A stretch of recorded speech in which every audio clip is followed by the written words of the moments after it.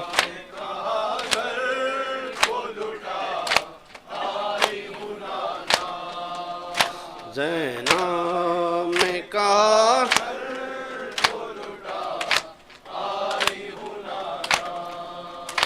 اب میرے بھی گھر میں نہ کبھی ہوگا اجالا اب میں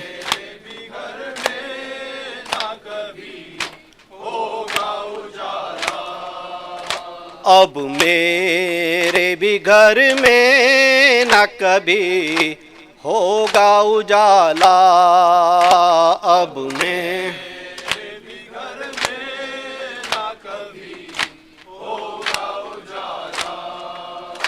میں دونوں چراغوں کو بجھا آئی ہوں نانا زینب نے کہا گھر کو لٹا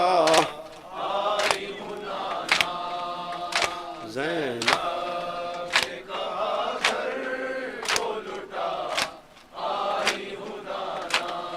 زخموں کے سوا کچھ بھی نہیں لائی ہوں نانا یا حسین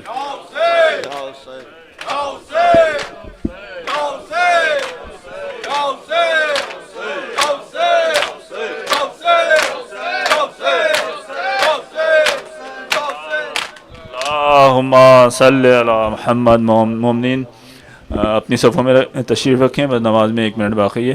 بس نماز شروع ہوگی. اس کے بعد زیارت جو ہے وہ نماز کے بعد ہوگی انشاءاللہ.